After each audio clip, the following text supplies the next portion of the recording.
Devinez pourquoi. Mon choix est fait et c'est décidé. Je passerai mon permis de conduire. Je voulais me situer et trouver ma place, prouver ma valeur et donner un sens à ma vie que j'ai délaissée pour plus tard. Le lendemain, nous nous dirigeons pour l'inscription et à l'entrée de l'immeuble s'affiche un écriteau. Auto-école, Benamina, route de sécurité, zone 12, Mascara. C'est l'adresse pour ceux qui sont intéressés. C'est une ancienne école réputée dans la ville. L'encadreur nous reçoit.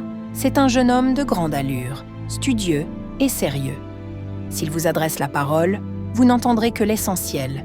Sitôt dit, sitôt fait, j'ai appris tout le contenu du guide de code. Je me sentais pleine de vie et m'en donnais à cœur ouvert. 2 semaines plus tard, s'annonce l'interrogatoire du code. Ma première réussite fut mon premier exploit. Toutes les 2 semaines, on se rassemble au même endroit. C'est un grand espace avec des arbres d'eucalyptus géants plantés depuis l'ère coloniale. Il sert aussi pour les entraînements. Le créneau et le circuit sont une pédago-technique qui consiste en un ensemble de pratiques contrôle et coordonnées. Le candidat doit être capable de concentration, d'application et d'attention. Notre moniteur était plein de patience et de tolérance. Les jours d'examen étaient des jours suspendus, des moments de stress et d'inquiétude. Des groupes de candidats çà et là s'apprêtent au test. Tout le monde était là. Examinateurs, moniteurs et candidats. Notre moniteur dévoué pour ses élèves apportait son dernier soutien. Par la même occasion, je voudrais dire aux maîtres qui pratiquent ce noble métier de se soucier à motiver l'éveil des consciences de leurs élèves et d'inculquer l'amour de la sagesse et d'avoir un permis bien mérité car la vie des innocents dépendent. Je reviens donc à ma 3e étape, le circuit. Ma première conduite fut ma première agoraphobie. Il fallait surmonter ma peur. Et voilà, avec l'aide du maître, je me trouve à sillonner les avenues de la ville et m'engager dans les ronds-points avec confiance, sans appel aux phares qui ajoutent au stress du stress.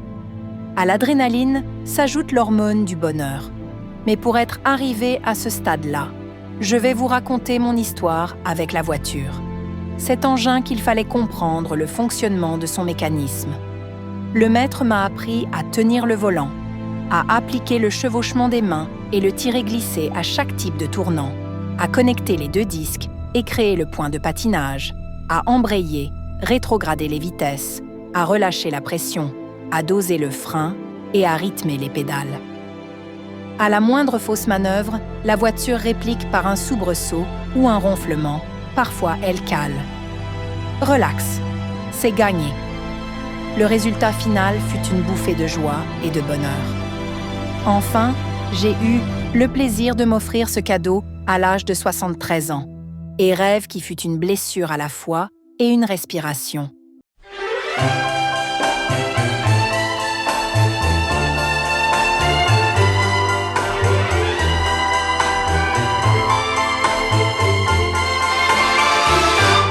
Il faut savoir encore sourire quand le meilleur s'est retiré et qu'il ne reste que le pire dans une vie bête à pleurer. Il faut savoir coûte que coûte, garder toute sa dignité. Et malgré ce qu'il nous en coûte, s'en aller sans se retourner face au destin qui nous désarme. Et devant le bonheur perdu, il faut savoir cacher ses larmes. Mais moi, mon cœur, je n'ai pas su.